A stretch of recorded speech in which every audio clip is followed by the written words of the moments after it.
Formula car race வந்து இந்தியாவிலேயே வந்து கார் ரேஸுக்காக கலாம் அமைச்சருக்கு தமிழ்நாட்டில் சென்னையில் தான் இருங்காட்டுக்கோட்டையில் தான் இருக்குது. இன்டர்நேஷனல் லெவலில் வந்து எல்லாம் பங்கெடுத்துக்கிறாங்க. இதெல்லாம் நடத்தி உலக அளவில் தமிழ்நாடு பேர் வாங்கிட போகுதுங்கிற பயத்தில் பேசுகிற ஒரு கூட்டம் இது.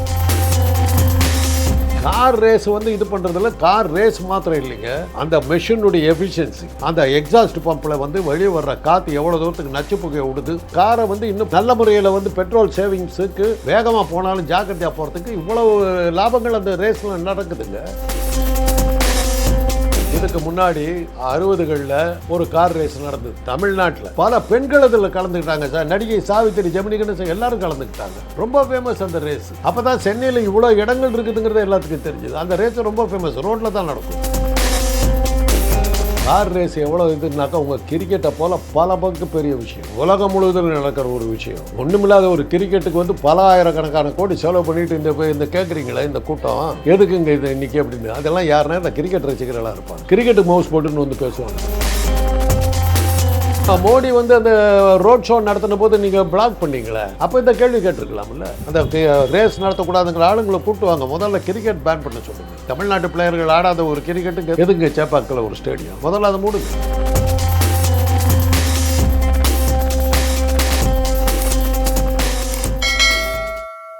தமிழ்நாடு அரசு வந்து விளையாட்டுத்துறையோடு சேர்ந்து வந்து F4 கார் ரேஸுங்கிற ஒரு ஃபார்முலா ரேஸ் நடத்துகிறாங்க சார். இது நடத்துறது மூலமாக நிறைய மக்களோட கருத்துனா இது தேவையில்லை அப்படின்னு நிறைய பேர் சொல்கிறாங்க. நிறைய பேர் நடக்கட்டும், பிரச்சனை இல்லை அப்படிங்கிறாங்க. ஸோ இதை பற்றி நீங்கள் என்ன சார் நினைக்கிறீங்க? தேவையில்லைன்னு எதுக்காக சொல்கிறாங்க? தேவையில்லைன்னு சொல்கிறாங்க மீன்ஸ் வந்து நமக்கு இன்னும் நிறையவே இருக்குது, நமக்கு இன்னும் நிறைய இது முன்னேற்றத்தை தேவைப்படுது. ஆனால் இப்போதைக்கு இவ்வளோ காசு செலவு பண்ணி இந்த ஒரு எதுக்குங்க இது விளையாட்டு போட்டியெல்லாம் நடத்தணும்? எவ்வளோ வேலை இருக்குது. ஒலிம்பிக் எதுக்காக அனுப்புகிறீங்க? எதுக்காக பள்ளிக்கூடத்துக்கு அனுப்புகிறீங்க? எவ்வளோ வேலை இருக்குது. இப்போ வீட்டில் உட்காந்து பார்க்கலாம்ல.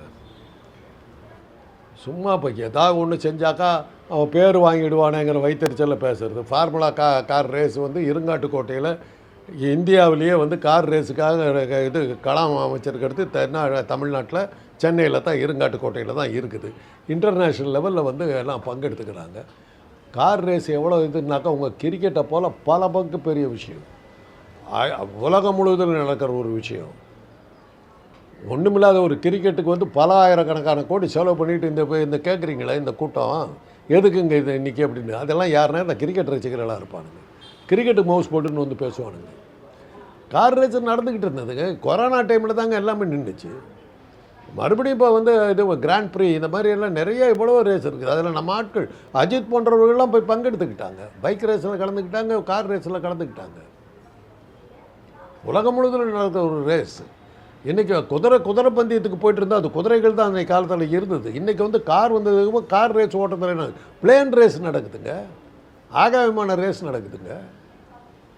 தொழில் வளர்ச்சியில் இதெல்லாம் நடந்துக்கிறது. இதெல்லாம் எதுக்காக வேணான்னு சொல்கிற ஆளுங்களை சொல்லுங்கள். அது மாதிரி ஒரு கூட்டம் இருந்துக்கிட்டே இருக்கும். இல்லை மக்கள் மத்திய என்னன்னா இது வந்து இப்போதைக்கு தேவையா, போன விட நடக்க வேண்டியதாக இருந்தது.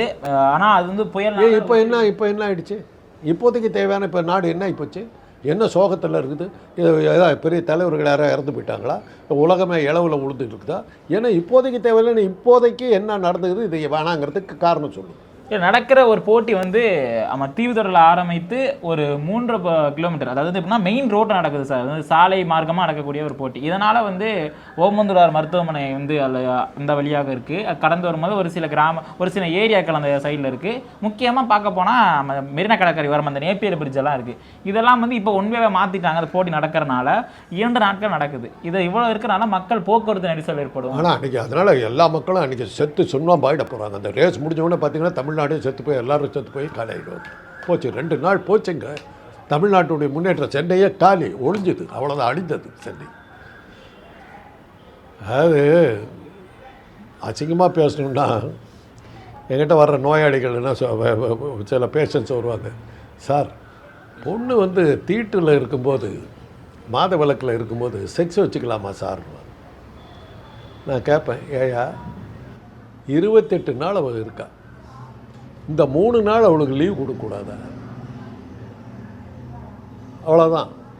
அன்றைக்கும் உனக்கு இது 31 நாள் மாதத்தில் இருக்குது. இந்த 2 நாளில் வந்து ரேஸ் ஓட்ட போகிறாங்க. அந்த 2 நாளில் தான் இவர் எல்லா வேலையும் நடக்கும் போதா? விடுமுறை நாட்கள் வேற அப்படிப்பட்ட அந்த நாட்கள் அப்படிப்பட்ட ஆளுங்க யாருங்க இந்த 2 நாள்ல உலகத்தையே திருப்பி இல்ல போடுறாங்க சார், எப்பவுமே அந்த மேல கடற்கரை பக்கம் நிறைய மக்கள் போறது உண்டு. இப்ப இந்த தினம் தாங்க போறாங்க. விடுமுறை நாட்கள் இருக்கு. சார், அப்போ 2 நாட்கள். மோடி வந்து அந்த ரோட் ஷோ நடத்தின போது நீங்க பிளாக் பண்ணீங்களே, அப்போ இந்த கேள்வி கேட்டிருக்கலாம்ல. ரோடெல்லாம் பிளாக் பண்ணீங்களே, அப்போ கேட்டிருக்கலாம்ல. இதே ஆட்கள் வந்து இருக்கலாமே, இப்போ ரோட் ஷோ தேவையான்னு கேட்டிருக்கலாமே, ஏன் கேட்கல? ஓமந்தூரார் மருத்துவமனையும் அதுல இருக்க ஒளி அந்த ஒளி மருத்துவமனை பக்கத்தில் கார் போகிறதுனால தடங்கல் ஆகுதுன்னா மருத்துவமனை பக்கத்தில் காரே போகக்கூடாது, ரோடை க்ளோஸ் பண்ணிடுங்க. இல்லை சார், இப்போ வந்து நம்ம அந்த வாகனம் நமக்கே தெரியும், நீங்களே நிறைய அனுபவத்தில் பார்த்துருப்பீங்க. அந்த வாகனம் வந்து அந்த கார் வந்து 300 கிலோமீட்டர் வேகத்தில் போகக்கூடியது, நல்லா ஒலியும் எழுப்பக்கூடிய ஒரு அந்த நேரத்தில் அவங்க ஒலியெல்லாம் எழுப்பிட்டு ஓட்டப்பட்டாங்க. அந்த இல்லை சார், இப்போ வந்து நம்ம வராங்க அந்த சவுண்டே ஒரு நல்ல ஒரு இதாக இருக்கும். அந்த இன்ஜினோட சவுண்டு கொஞ்சம் அதிகமாக தான் இருக்கும் நார்மல் வாகனம். அதில் வந்து பேஷண்ட்லாம் செத்து போடுவாங்க. இல்லை சார், ஏதோ ஒரு சில கேட்குறேன், எத்தனை பேஷண்ட் இது மாதிரி செத்தாங்க, இது ஒரு அது நடந்தது. இது பாருங்க, இதெல்லாம் நடத்தி உலக அளவில் தமிழ்நாடு பேர் வாங்கிட போகுதுங்கிற பயத்தில் பேசுகிற ஒரு கூட்டம் இது. கார் ரேஸ் நடந்துக்கிட்டு இருந்தது. இதுக்கு முன்னாடி 60களில் ஒரு கார் ரேஸ் நடந்தது தமிழ்நாட்டில் நடந்தது. அது என்னன்னா 10 இடத்த குறிச்சிட்டாங்க, கையில் கொடுத்துட்டாங்க. அந்த இடத்த கண்டுபிடிச்சி அந்த இடத்த கண்டுபிடிச்சி அங்கே அடுத்த கார்டு கொடுப்பாங்க. அந்த கார்டை எடுத்துக்கிட்டு அதில் ஒரு இடத்த குறிச்சிருப்பாங்க, அந்த இடத்த கண்டுபிடிக்கணும். அது மாதிரி ரேஸ் ஒன்று விட்டாங்க. அது பல இடங்கள் யாருக்குமே புரியல, க்ளூ தான் கொடுத்தாங்க. அதை வச்சுக்கிட்டு கண்டுபிடிச்சி பல பெண்கள் அதில் கலந்துக்கிட்டாங்க சார். நடிகை சாவித்திரி, ஜெமினி கணேசன் எல்லாரும் கலந்துக்கிட்டாங்க. ரொம்ப ஃபேமஸ் அந்த ரேஸு. அப்போ தான் சென்னையில் இவ்வளோ இடங்கள் இருக்குதுங்கிறது எல்லாத்துக்கும் தெரிஞ்சுது. அந்த ரேஸ் ரொம்ப ஃபேமஸ், ரோட்டில் தான் நடக்கும். அப்போ தான் எனக்கு வந்து வார் மெமோரியல் ஒன்று இதில் அது என்னது போரூர் போகிற வழியில் இருக்குதுங்கிறது எனக்கு அப்போ தான் தெரிஞ்சுது. அந்த பக்கம் நம்ம போனதில்லை. அந்த வார் மெமோரியல் போட்டு அதை கண்டுபிடிக்கிறது நிறைய பேர் ஃபெயில் ஆனாங்க. அந்த சமயத்தில் என்னாச்சுன்னா, ஒரு டேங்க்கு, இராணுவ டேங்க்கு அப்போ அந்த சமயத்தில் தீவு திடல் வழியாக வந்துக்கிட்டு இருக்குது. இந்த கார் ரேஸில் கலந்துக்கிட்ட 2 பெண்கள் அதை கவனிக்காமல் ஓட்டிக்கிட்டு போய் அந்த டேங்க் அடியில் விழுந்து உயிர் படைச்சிட்டாங்க. அது ஒரு பெரிய இஷ்யூ ஆச்சு. பால் கோல்டின்னு ஒருத்தர் இருந்தாருங்க, ஒரு ஃபேமஸ் ஹிப்னாட்டிஸ்ட்னா அப்படியே வசியப்படுத்தி அவருடைய கட்டளைக்கெல்லாம் இது பண்ணுற மாதிரி பணியணும். உலகத்திலே ரொம்ப ஃபேமஸ். ஒரே நேரத்தில் 15 பேரை வந்து ஹிப்னடைஸ் பண்ணி தன்னுடைய கண்ட்ரோலில் வைப்பார். அவருடைய ப்ரோக்ராம் வந்து ராஜா அண்ணாமலை மன்றத்தில் நடந்தது. அவர் என்ன பண்ணாருன்னா, தன்னுடைய ப்ரோக்ராமுக்கு பப்ளிசிட்டி கொடுக்கறதுக்காக தன்னுடைய கண்ணை கட்டிக்கிட்டு அண்ணா சிலையில் இருந்து ஜெமினி அண்ணா மேம்பாலம் வரையிலும் காரை கண்ணை கட்டிக்கிட்டு ஓட்டுறேன்னு இது பண்ணார். போலீஸ் வந்து கொஞ்சம் யோசனை பண்ணிட்டு அப்புறம் பர்மிஷன் கொடுத்துட்டாங்க. டிராஃபிக் ஃபுல்லாக இருக்கிற நேரத்தில் டிராஃபிக்கை எதையுமே தடை பண்ணாமல் கூட்டம் இருக்கணுன்ட்டார். எப்பவும் போல் மக்கள் போயிட்டுருக்கணும், நான் கார் ஓட்டிகிட்டு போவேன் அப்படின்னார். போலீஸை பயந்து நடுங்கலாம், க்ளீனாக கார் ஓட்டிகிட்டு போயிட்டு வந்தார். அது மாதிரி பல விஷயங்கள் நடக்குதுங்க. இதையெல்லாம் தடுத்து இது பண்ணி அவர் வந்து அன்றைக்கி சொல்கிறீங்களா, அந்த எதிர்ப்பாளர் அன்றைக்கி என்ன ப்ரொடியூஸ் பண்ணுறதா இருக்கார். அன்றைக்கி வந்து ராக்கெட்டை வந்து அமெரிக்கா சந்திரனுக்கு கூட்டுறதா இருக்கார் அந்த மணிக்கு. இல்லை, அன்றைக்கி தான் பீச்சில் வந்து காற்று வாங்குறதுக்கு வரப்போகிறார் அவர். அதை எதிர்த்து பேசுகிறாருன்னு அவரை கூட்டுவாங்களே, கேட்டு பார்ப்போம். இல்லை சார், நம்ம வந்து தீவுத்திடலுக்கு ஆப்போசிட்டில் ஒரு சின்ன ஒரு தெரு இருக்குது. அந்த தெருனா ஒரு ஊர் இருக்குது. அங்கே வசிக்கக்கூடியவர்கள் வந்து இப்போ ஒன்வே மாற்றிட்டாங்க. அந்த இடத்துல என்னால் வந்து ஆம்புலன்ஸ் கூட வெளில எடுத்து அவசரத்துக்கு கூட்டு போக கூட இடம் இல்லை. நேற்று ஒருத்தவங்களுக்கு கூட உடம்பு சார் எடுத்துகிட்டு போகிறது கூட நிறையா ஸ்ட்ரகிள் நாங்கள் ஃபேஸ் பண்ணோம் அப்படிங்கிறதெல்லாம் அவங்க முன்வச்சாங்க. ஆமாம், யார் இல்லைன்னா இப்போ இன்றைக்கி வந்து மெட்ரோ ரயில் போடுறதுனால ஆஸ்பத்திரிக்கெல்லாம் போகிற இடத்துல பல இடங்களில் வந்து போய் சுற்றிக்கிட்டு வாண்டுறாங்க. மெட்ரோ ரயில் போடாதுன்னு சொல்லுங்கள். அவருடைய உடம்பு சரியில்லாமல் போச்சு, இல்லை ஆம்புலன்ஸ் லேட்டாச்சு முடியலன்னு சொல்லுங்கள். எதையுமே செய்ய முடியாதுங்க. சுதந்திர தினம் வந்ததுனாக்கா அன்றைக்கி வந்து அந்த இங்கே போட்டுடுறாங்க, இல்லை பீச்சு பூரா தடை பண்ணிடுறாங்கல்ல. அப்போ அன்றைக்கெல்லாம் எங்கே போயிட்டாங்க? அதுக்கு மாற்று வழி ஏற்படுத்த மாற்று வழி எல்லாம் அப்போ போனாங்கல்ல, அது காலையில் ஒரு போனாங்கல்ல, அப்போ போனாங்கல்ல. அதே மாதிரி இப்போ போகக்கூடாது. அது வந்து காலையில் ஒரு 6 to 8. என்ன உங்களுக்கு என்ன அந்த ரேஸை நிறுத்தணும்? அவ்வளோதானே. இல்லை, உங்களுடைய இதை சொல்லுங்கள். மூச்சு காற்றுல இது அமிலம் கலந்துருக்குதுங்க. பெட்ரோல் வண்டி ஓட்டினாக்கா ஓசோனில் ஓட்ட விழுந்துருச்சுங்க. Petrol use பண்ணக்கூடாதுன்னாங்க. ஏன் பெட்ரோல் யூஸ் பண்ணுறீங்க? கார்களை தடை பண்ணுங்க. ஏசி போட்டாக்கா, இப்போ ஃப்ரிட்ஜு போட்டாக்கா இது ஓசோனில் ஓட்ட விழுகுதா? அது ஓசோனில் ஓட்ட விழுந்ததுனால தான் இன்றைக்கி கால மாறுபாடு வந்துருக்குது. அதனால தான் எல்லா காரையும் வந்து எலக்ட்ரிக் காராக மாற்றிக்கிட்டு இருக்காங்க. நிறுத்துங்க வண்டியை. இல்ல இதன் மூலமா கிரிக்கெட் ஆடுறதுனால ஒரு நாளே வீணாகுது. எல்லாம் வேலை வெட்டி இல்லாமல் ஒரு 10,000 பேர் உக்காந்துக்கிட்டு பார்த்துக்கிட்டு இருக்கான். காலையிலேருந்து ராத்திரி ஒன்று பார்த்துக்கிட்டு இருக்கான். ஒரு நாளே வீணாகுது. மனித உழைப்பு எவ்வளோ வேஸ்ட் ஆகுது. கிரிக்கெட்டை ஏன் தடை பண்ண மாட்டேங்கிறீங்க? ராமன் லம்பான்னு ஒரு பிளேயர் ஸ்லிப்பில் நின்றுக்கிட்டு இருந்தார். கவர் டிரைவில் அடித்தான் ஒரு பாலை, நெத்தியில் அடித்தது, ஸ்பாட்டில் விழுந்து செத்து போயிட்டார். கிரிக்கெட்டை ஏன் பேன் பண்ண மாட்டேங்கிறீங்க? ஏன் பேன் பண்ண மாட்டேங்கிறீங்க? நாரி கண்ட்ராக்டருங்கிற நம்முடைய கேப்டன் வெஸ்ட் இண்டீஸில் போட்ட ஃபாஸ்ட் பவுலில் அடிபட்டு மண்டையெல்லாம் உடஞ்சி கோமாவில் வந்து மாதக்கணக்கில் படுத்துறதுக்கு உயிர் பொழைச்சார். ஏன் கிரிக்கெட்டை பேன் பண்ண மாட்டேங்கிறீங்க? இல்ல சார், இந்த போட்டி ஏன் கிரிக்கெட்டை பேன் பண்ண மாட்டேங்கிறீங்க? அதுக்கு பதில் வாங்க. அது வந்து எல்லா கிரிக்கெட்டை பதில் முதல்ல தடை பண்ணுங்க. ஆபத்தான ஆட்டம், முதல்ல அதை தடை பண்ணுங்க.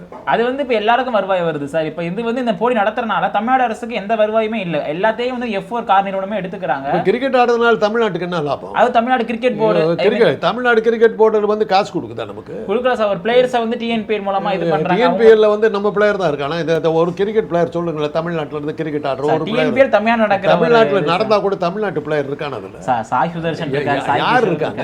யார் இருக்கா? ஒரே ஒரு ஆளை செலக்ட் பண்ணி அவனுக்கு சீட்டு கொடுக்காம வெளியே துரத்திட்டீங்க. தமிழ்நாட்டுக்கு அதுக்கு என்னங்க சம்பந்தம்? அந்த ரேஸ் நடத்தக்கூடாதுங்கிற ஆளுங்களை கூட்டுவாங்க. முதல்ல கிரிக்கெட் பேன் பண்ண சொல்லுங்கள். தமிழ்நாட்டு பிளேயர்கள் ஆடாத ஒரு கிரிக்கெட்டுக்கு எதுங்க ஸ்டேடியம்? எதுங்க சேப்பாக்கில் ஒரு ஸ்டேடியம்? முதல்ல அதை மூடுங்க, அப்புறம் பார்க்கலாம். இப்போ இந்த கார் அந்த இடத்துல வீடு கட்டலாம் இல்லை? எவ்வளோ ஏழைகளுக்கு வீடு கட்டலாம் இல்லை? அங்கே எவ்வளோ கொடுத்தன வைக்கலாம் இல்லை? திருவள்ளிக்கணியில் முக்கியமான இடம், அந்த இடத்துல எவ்வளோ ஏழைகளுக்கு வந்து குடிசை மாற்று வாரியத்தை கொண்டு போய் கட்டலாம் இல்லை? தமிழ்நாட்டு பிளேயர்கள் ஆடாத ஒரு கேமுக்கு என்னத்துக்கு அவ்வளோ பெரிய இடம்? இப்போ கார் ரேஸ் நீங்கள் அனுபவத்தில் பார்த்துருப்பீங்க நிறைய கார் ரேஸ். இப்போ நீங்கள் சமீபமாக பார்த்த ஒரு கார் ரேஸ் வந்து இந்த கார் ரேஸ்னால இப்போ இந்தியா நடக்கிறது ரொம்ப நல்லது அப்படின்னு நினைக்கிறீங்க சார்? எனக்கு இது பண்ணுறீங்க கார் ரேஸ் வந்து இது பண்ணுறதில்ல. கார் ரேஸ் மாத்திரம் இல்லைங்க, அந்த மெஷினுடைய எஃபிஷியன்சி, எந்திரத்தினுடைய எஃபிஷியன்சி எவ்வளோ தூரம் இருக்குதுங்கிறத பார்க்குறது. அந்த டயர் அந்த வேகத்தில் சுற்றும் போது கரெக்டாக அந்த டயர் எவ்வளோ தேயுது, அந்த சுற்றும் போது உள்ளே இருக்கிற அந்த பால் பேரிங்கு இதெல்லாம் எவ்வளோ தூரத்துக்கு வேர் அண்ட் டயர் வருது, அந்த எக்ஸாஸ்ட் பம்பில் வந்து வெளியே வர்ற காற்று எவ்வளோ தூரத்துக்கு நச்சு புகையை விடுது, இவ்வளவு அதில் இருக்குதுங்க. இவ்வளவு மனித இனத்துக்கு நன்மை தரக்கூடியது. இவ்வளவும் வந்து காரை வந்து இன்னும் நல்ல முறையில் வந்து பெட்ரோல் சேவிங்ஸுக்கு உபயோகத்துக்கு இன்னும் சுலபமாக பயன்படுத்துறதுக்கு, ஆபத்து இல்லாமல் பயன்படுத்துறதுக்கு, வேகமாக போனாலும் ஜாக்கிரதையாக போகிறதுக்கு இவ்வளவு லாபங்கள் அந்த ரேஸில் நடக்குதுங்க. அவ்வளவும் இருக்குது. அத்தனை நன்மைகள் இருக்குது. கிரிக்கெட்னால என்ன நன்மைன்னு ஒன்று சொல்லுங்கள் பார்க்கலாம். அது ஒரு கேம். அது வருவானுங்க காலையில் 10 மணிக்கு அப்படியே ரிலாக்ஸ்டாக 9 மணிக்கு அப்படி வருவானுங்க. டாஸ் போடுவாங்க. டாஸ் போட்ட உடனே யார் டீம் விளையாடுறதுன்னு முடிவு விட்டுவாங்க. உடனே உள்ளே போயிடுவாங்க. போய்ட்டு டீ எல்லாம் குடிச்சுவிட்டு 10:30 வருவாங்க. வந்துட்டு 4 பால் போடுவாங்க. உடனே டீ பிரேக் போட்டு ரெஸ்ட் எடுத்துகிட்டு வருவாங்க. 4 பால் போடுவாங்க. உடனே லஞ்ச் பிரேக்கு. அப்புறம் லஞ்செல்லாம் சாப்பிட்டு நிதானமாக தூங்கி எழுந்திரிச்சு வருவாங்க. 4 பால் போடுவாங்க. Tea break. 5 மணிக்கு ஆட்டம் ஓவர். இது ஒரு கேம். இது வந்து ஒரு கேம்னு வச்சுக்கிட்டு உங்கள் வீடியோவெல்லாம் உங்கள் யூடியூபெல்லாம் அதை வந்து கவர் பண்ணிக்கிட்டு காலையிலேருந்து ராத்திரி வரல நாங்கள் எந்த டிவி எடுத்தாலும் அந்த இளவையை பார்த்துக்கிட்டு இருக்கணும். இப்படி ஒரு யூஸ்லெஸ் கேம். அதில் 2வது சூதாட்டம். இன்றைக்கி நம்பர் 1 உலகத்தினுடைய நம்பர் 1 சூதாட்டம் வந்து கிரிக்கெட்டு. ஏன் அதை பேன் பண்ண மாட்டேங்கிறீங்க? ஏன் அதை தடுக்க மாட்டேங்கிறீங்க? அதை தடுங்க. இப்படிப்பட்ட மனித சமுதாயத்தை குட்டிச்சோறு பண்ணிகிட்டு இருக்கிற ஒரு கேமுக்கு நீங்கள் வந்து இவ்வளோ இடம் கொடுக்கும்போது நீங்கள் இது பண்ணால் என்ன அர்த்தம்?